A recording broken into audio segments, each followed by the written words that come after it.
The forest this year breathed with a special freshness. Wet leaves, heavy with dew, shimmered under the morning rays, and the air was filled with the scent of earth and pine resin. Emily carefully stepped along the soft forest path, looking down to avoid startling the animal she hadn't yet seen. Beside her walked her younger brother Timothy, with a backpack filled with the remains of their breakfast and a flashlight, although the morning had already dispelled the night's darkness. "Do you think he's still here?" Timothy frowned, peering into the dense canopy of the trees. Maybe it was just a random animal? Emily shook her head, lowering her voice to a whisper. "No, I saw his eyes. He wasn't just an animal. He looked as if he was asking." They emerged onto a small clearing where Emily had found the bleeding fawn the day before. Someone or something had deeply wounded its leg, and it couldn't stand. The girl had rushed home for help, but when they returned with Timothy, the animal was gone. Today she decided to look for traces. They didn't find him right away. Emily was the first to notice the blood trail leading to the dense bushes.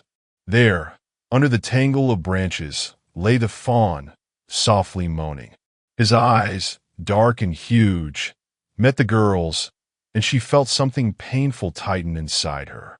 "Timothy, quickly! We need to put something under him. We can't leave him here." Emily pulled an old hoodie from the backpack, which she had taken for such cases. "We can't just take him, Emily. This is a wild forest, wild animals. What if he's infected? Or his mother returns?" Timothy was clearly scared. "If he stays here, he won't live until tomorrow morning." Emily sharply cut him off, her voice trembling, revealing her anxiety. "Do you want him to die?" Timothy didn't argue. Together, they carefully wrapped the fawn in the hoodie and carried him home. Along the way, Emily felt the fawn's heavy breathing become irregular, and fear enveloped her consciousness. She knew what awaited her at home. Her mother with her categorical tone, and her father, who had long since stopped participating in family affairs. She also understood that the survival of this little creature now depended entirely on her. When they returned, the house greeted them with its usual silence. Their mother was at work, and their father was sleeping after a night shift. Emily decided this was their chance. "Timothy, help me. We need to wash the wound and apply something to stop the bleeding." Emily pointed to the bathroom. "There are bandages, and see if we have any ointments." Timothy, though grumbling, obeyed. The fawn, it seemed, had resigned himself to their actions, only occasionally making soft sounds, as if encouraging them. When everything was ready, Emily allowed herself to look at the result for the first time. The fawn lay on an old blanket in the corner of the room, his leg neatly bandaged, and his eyes looked at her with such trust that her chest tightened. "What now?" Timothy asked, sitting down on the floor next to his sister. Emily didn't answer right away. Her gaze was fixed on the animal, which, despite all their efforts, still looked fragile, like glass. "Now we have to do everything to make him survive," she finally said, her voice firm, but a storm raged inside her. She understood that this decision would be the beginning of something big, perhaps too big for both of them. But she couldn't leave him to die. Emily woke up from a soft sound, as if someone had exhaled nearby. Her heart skipped a beat, and she instantly got out of bed. Through the dim light of the room, she saw the fawn lying where they had left him, but now his breathing was a bit louder and more uneven. Emily got up, felt for the flashlight, and turned it on, shining the light on the animal. "Hang in there, little one," she whispered, not knowing what else to say. Her attempts to treat the wound yesterday were more intuitive than professional, but despite this, the bleeding had stopped. However, now she needed to do something more. She knew the fawn might need antibiotics or special help, but where could she go? How could she explain that she had brought a wild animal home? She decided that in the morning she needed to call the vet, but secretly. Mom would definitely be against it. By morning, Timothy rushed into the room as if sensing something was wrong. "Emily, are you awake? How is he?" His eyes shone with worry, and his voice was louder than she would have liked. "Quiet. Emily hissed, pointing at the door. Dad is still home. Timothy nodded and sat next to the fawn. He looked a bit better. His breathing was more even, but he still refused to stand. We have to think of something. This won't last long, right? Timothy looked at his sister with hope, but there was fear in his voice. Yes, I'm already thinking. We need to figure out how to help him. Maybe there's a place that takes in ones like him. Emily sighed. But first, let's try calling Dr. Fields. Dr. Fields was the local vet, known to everyone in the area. He was a kind and somewhat strange man who never refused help to animals, even if it involved the most exotic or wild species. Emily had always heard that he treated not only cats and dogs, but also raccoons, owls, and even a coyote once. She called him around 8 in the morning, hoping he hadn't left home yet. Her fingers trembled as she dialed the number. Hello? She heard a tired but still kind voice. Hello, Dr. Fields. This is Emily. Emily Kovaleva. I have a small problem. I found an injured fawn in the forest. He is badly hurt, and I didn't know where else to turn. Emily felt her voice tremble. Dr. Fields paused, and Emily felt her heart start beating faster. You did well to decide to help. But wild animals require special care, he finally said. Will you bring him to me? I have medicines and everything necessary. Emily hesitated for a moment, but nodded as if he could see her. Thank you, doctor. We'll be there soon. By noon, Emily and Timothy had loaded the fawn into a basket, covered him with an old blanket, and loaded him into the bike trailer they had long used for their adventures. The trip to Dr. Fields was long. Their house was on the outskirts of the village, and the clinic was closer to the center. Along the way, Emily noticed people looking, but no one said anything. Perhaps they didn't know what was under the blanket. When they arrived, Dr. Fields was already waiting for them at the entrance. His tall, slightly stooped figure reminded Emily of an old sorcerer from fairy tales. He carefully examined the basket and frowned. The wound is serious, but you did a good job, he said, running his fingers over the bandaged leg. I'll do everything I can. But there's one but. If he survives, he'll still have to return to the wild. Do you understand? Emily nodded, although something inside her tightened. She felt she had already become attached to this creature, although she understood that keeping him was not an option. Dr. Fields got to work. He explained each of his actions, showed how to properly treat the wound, and gave Emily some antibiotics that needed to be given to the fawn for a week. He was lucky you found him, he said, smiling. But now all the responsibility is on you. Emily felt the weight of those words. She knew she had gotten herself into something much bigger than she could have imagined, but it was too late to back out. A week passed, filled with worries, anxieties, and unexpected warmth. The fawn, whom Emily began to call Maple, gradually recovered. His wound was healing, although he still couldn't fully stand on his feet. Dr. Fields was pleased with the progress, but never stopped reminding her that Maple couldn't stay with them forever. Emily tried to avoid these conversations, but she understood that the moment of separation was inevitable. However, difficulties arose not only from caring for Maple. Emily and Timothy's mother, Svetlana, soon began to notice the strangeness. Why were the children spending so much time in Emily's room? Where did that strange smell, reminiscent of the forest, come from? One evening, Svetlana entered the room when Emily was feeding Maple from a bottle. Her mother's face froze in shock. "What is this?" she asked, her voice so loud that Maple startled. "Mom, I can explain everything." Emily stood up, shielding Maple with her body. "You brought a wild animal into the house? Do you understand how dangerous that is?" Her mother crossed her arms, her gaze cold and stern. Timothy, hearing the loud voices, also entered the room. He looked at his sister, then at his mother, and, unable to hold back, blurted out, "We saved him. If we had left him, he would have died." Svetlana fell silent, assessing the situation. Her eyes met Emily's, in which there was a plea. "This is not up for discussion. Tomorrow you will take him back to the forest," she said, her voice brooking no argument. "Mom, but he won't survive." Emily felt tears welling up in her throat, but she tried to keep her composure. "He had a deep wound. Dr. Fields said he needs time to recover." "Dr. Fields? You even involved the vet in this." Her mother sighed, closing her eyes, as if trying to find strength. "Mom, please." Emily quietly approached her mother. "I promise, as soon as he's ready, we'll let him go. But not now." Svetlana was silent for a long time. Finally, she nodded, but her voice was harsh. "1 week.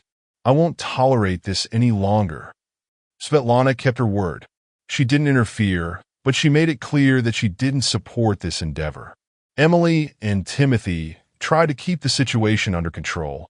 They carefully hid Maple from others, monitored his condition, and tried to minimize noise. But with each passing day, Emily felt her attachment growing. She knew she had made the right decision, but the pressure from all sides was increasing. One evening, their father, who usually stayed out of family affairs, suddenly brought up the topic at dinner. "I heard we have a forest guest in the house," he said, putting down his fork. Svetlana glanced at Emily, but said nothing. "We're just trying to help," Emily said quietly, feeling her voice tremble. "That's commendable, but wild animals belong in the wild." Her father looked at her directly, as if trying to understand how ready she was to fight for her decision. "Are you sure you're making the right choice?" This question caught Emily off guard. She didn't know how to answer. Yes, she wanted to save Maple, but at what cost? She saw how her mother was barely tolerating this situation, how Timothy was exhausted from the constant tension.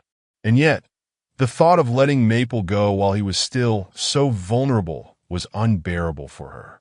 "I just can't abandon him now," she finally answered, trying to make her voice sound confident. Her father nodded but said nothing more. Emily felt that this silence hid something more. Meanwhile, Maple's health improved. He began to take his first tentative steps, although his legs still hurt. Emily and Timothy rejoiced at each of his achievements, as if they were their own victories. But with each passing day, they understood more and more that the moment of separation was near. One evening, as Emily looked at the sleeping Maple, she wondered, why was it so hard for her to let him go? Perhaps because in this little creature she had found something she had long sought in her own life: purity, trust, and meaning. Her thoughts were interrupted by Timothy's voice. "Do you really think you'll let him go when the time comes?" Emily looked at her brother. In his eyes, she saw the same question that tormented her. She didn't answer, but she knew that the decision, whatever it might be, would change them both. Maple recovered faster than even Dr. Fields had predicted. His wound had almost healed, and he stood confidently on his feet. However, each of his confident steps was for Emily like a clearly sounding signal. The moment of separation was near. One evening, when Maple was quietly lying by the window, looking at the starry sky, Timothy suddenly brought up the question that Emily had been avoiding discussing. "Emily, we need to decide what to do with him. If we keep him longer, it will only get harder," he said it gently, but there was firmness in his voice. Emily took a deep breath, trying to control her emotions. She approached Maple, ran her hand over his neck, and felt him lightly twitch, as if understanding what was being discussed. "I know, Timothy, but don't you see? He's not ready yet. We have to be sure he can survive out there." Her voice trembled, but she tried to sound confident. "And are you sure you're ready to let him go?" Timothy looked at her intently, and Emily realized he saw her doubts. She was silent. She didn't want to admit, even to herself, that Maple had become more to her than just a rescued animal. His presence helped her cope with what had once seemed impossible. But she knew Timothy was right. Maple belonged to the forest. The next day brought an unexpected test. Svetlana came home earlier than usual, and, seeing Maple walking around the room, decisively stated, "This can't continue. He's healthy, which means it's time to return him to the forest." Emily felt something inside her turn over. She barely held back tears, but she couldn't argue. "Mom, we have to make sure he can survive," she finally said, trying to speak calmly. It's not that simple. Make sure? Emily, he's an animal. He doesn't belong here in our house. Svetlana crossed her arms. I understand that you wanted to help, but enough. We can't get attached to something that has to go. These words hit Emily harder than she expected. But instead of arguing, she nodded. All right, we'll release him, she said quietly. All evening, Emily prepared for the next day. She gathered the remaining medicines, blankets to leave at the place where she planned to release Maple, and even some food. Maple, it seemed, sensed her anxiety. He stood quietly beside her, occasionally gently touching her hand with his muzzle. When night fell, Emily went outside to be alone with her thoughts. The moonlit yard made her feel the heaviness in her chest. Timothy approached her, saying nothing, and sat down beside her. You know, Emily finally said, I didn't think it would be this hard. I thought we would just help him, and then he would go, and that would be it. Timothy looked at her, but didn't say anything comforting. Instead, he said, he trusts you, but you also have to trust him. You did everything you could, Emily. Now it's his turn to cope on his own. The next day, they set off into the forest. Emily chose the very place where she had first found Maple. There, among the dense undergrowth and tall pines, she opened the blanket and gently nudged him forward. Maple hesitated. He looked at her as if saying goodbye, and then slowly walked deeper into the forest. Emily stood until he disappeared from view. Tears streamed down her face, but they were not just tears of sadness. They were tears of hope. She knew she had done everything possible, and now she believed that Maple could survive. When they returned home with Timothy, Emily felt that something had changed. It wasn't just loss, but also a realization that she had been able to do something important, give a chance at life to someone who needed it. Several days passed with Emily sitting by her window every evening, looking at the line of trees, lost in thought. Her heart would occasionally tighten. She wondered where he was now, how he was coping if he was hurt again. She knew she had made the right choice, but the emptiness left by him was inevitable. Timothy, on the other hand, tried to live a normal life. But sometimes Emily noticed him stealing glances at the very hoodie they had wrapped Maple in on the day of his rescue. Even he, without admitting it, missed him. One evening, Emily decided to go to the forest. The place where they had first found Maple drew her, as if a part of her soul had remained there. She didn't tell Timothy or her mother, just put on her jacket, took a flashlight, and left. The forest greeted her with silence filled with the sounds of nocturnal animals. With each passing minute, her heart beat faster. When she reached the clearing, the air seemed thicker. She stopped, slowly looking around. She wanted to believe that Maple was somewhere nearby, that he remembered her. But there was only darkness around. And then she heard a sound, faint but distinct, the rustling of branches. Emily froze, her eyes trying to pierce the darkness of the forest. She turned on the flashlight and pointed it at the bushes. There he stood, Maple. But he was not alone. Beside him, a little to the side, stood an adult female. Emily felt her breath catch. It seemed as if time had stopped. Maple took a step forward, then another. His eyes seemed to tell her, I'm here. I made it. She held back tears, not moving. She knew she shouldn't approach. This moment was their farewell, but also a confirmation that he had found his place.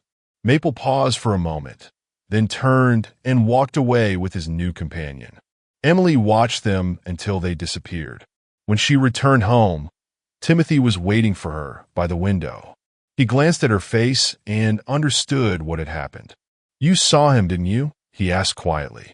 Emily nodded, unable to hold back a smile. He's not alone, Timothy. He has someone, and he looks happy. Timothy also smiled, and Emily felt the heaviness she had been carrying all week begin to dissipate. She realized that Maple not only survived, but also found his place in the world. And that meant everything she had done was not in vain. The next morning, Emily woke up with a feeling of lightness. She understood that her connection with Maple would always remain with her, even if their paths had diverged. She remembered Dr. Field's words. Trust is not only what we give, but also what we receive. She had given Maple a chance, but he had also changed her. He had taught her to believe in herself, in her strength, in her ability to make the world a better place, even if it was just for one creature. And now, looking at Maple's home and its inhabitants, she knew her path was just beginning. And deep down, she felt, somewhere out there in the forest, Maple was proud of her. Despite the successful start of Maple's home, Emily's life remained filled with challenges. Helping animals brought joy, but sometimes the situation went beyond her capabilities. One rainy night, Emily heard a knock at the door. A woman, soaked to the bone, stood on the porch with a small animal in her hands. It was a young wolf cub, emaciated and clearly ill. His eyes were full of fear, and his body was trembling. I found him by the road. He seems to be injured. Can you help? The woman's voice trembled, like her hands. Emily instantly took control of the situation. She wrapped the wolf cub in a blanket and led him to the shed, where a place was already prepared for new wards. But with each passing hour, it became clear that his condition was much worse than she had anticipated. Dr. Fields arrived the next morning. After examining the cub, he frowned. This is serious, Emily. He has an infection, and the chances are slim, he said, looking at her with sympathy. But we'll try. Emily did not back down. She spent hours caring for the wolf cub, changing bandages, giving him medicine, and trying to warm him. She saw in his eyes the same desire to live that she had once seen in Maple. Every day, she convinced herself that if she did everything possible, the cub would pull through. But her strength and faith were put to the test. On the third day, the cub's condition worsened. Emily sat beside him, holding his head on her knees, and whispered, "You have to fight, little one. You're strong like Maple. I believe in you." But he was barely breathing.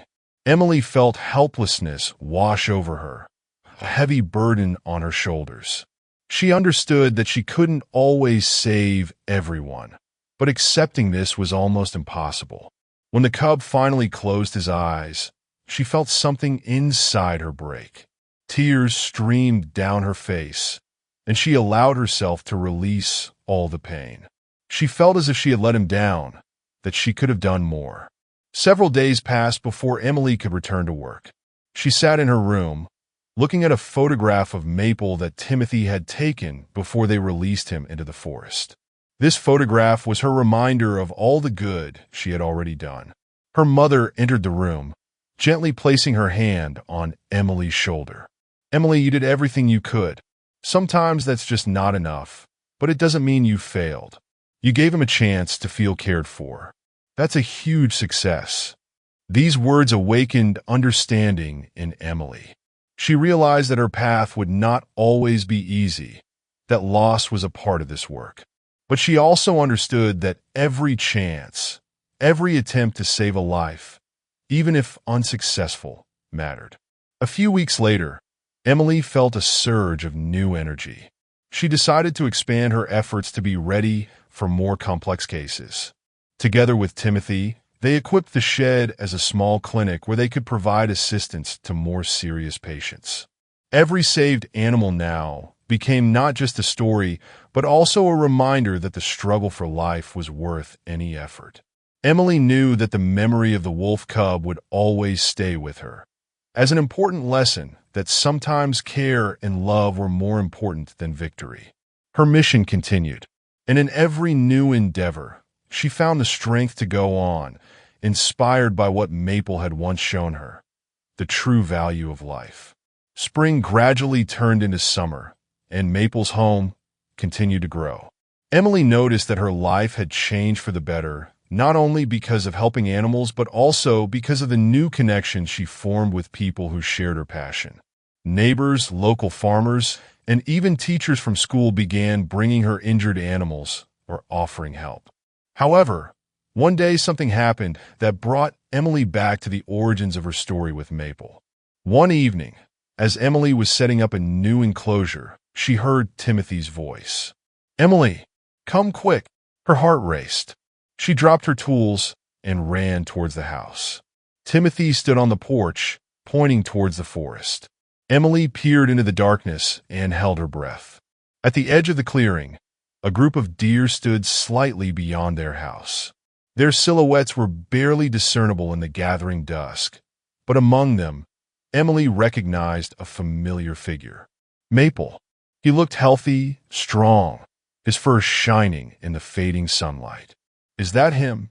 Timothy asked softly, as if afraid to disrupt the moment. Emily nodded, unable to speak. She saw that Maple had become the leader of his small herd. His proud stance and confident movements confirmed that he had found his place in the world. Maple took a step forward, stopped, and looked directly at Emily. In that moment, she felt as if he recognized her. The connection they had once shared, the one that had saved his life, was renewed. She didn't move, afraid to break the delicate moment. The next morning, Emily told Dr. Fields about what had happened. He smiled, listening to her, and said, "That's rare, Emily. Usually, wild animals, even those saved by humans, don't return. But it seems you have a special bond. He showed you that he remembers." Dr. Fields' words further strengthened her resolve to continue her work. Maple's home was not just a place to save animals. It was a space where different lives could intersect, a reminder that every life had meaning. In the summer, Maple's home welcomed new residents, a pair of injured storks, a squirrel with a broken leg that someone had left at her door, and even a small fox kit brought by children from a nearby village. Emily felt her heart fill with joy and gratitude for the opportunity to help. But among all her responsibilities, there was one moment she always cherished. Every evening, she would go out to the porch and look towards the forest, hoping to see Maple again. And although he never appeared that close again, Emily knew he was somewhere nearby. One day, Timothy approached her as she looked towards the forest. "Do you think he'll come back?" he asked. Emily smiled. "He's always with us. Maybe not physically, but I feel him. Everything we do here is his legacy."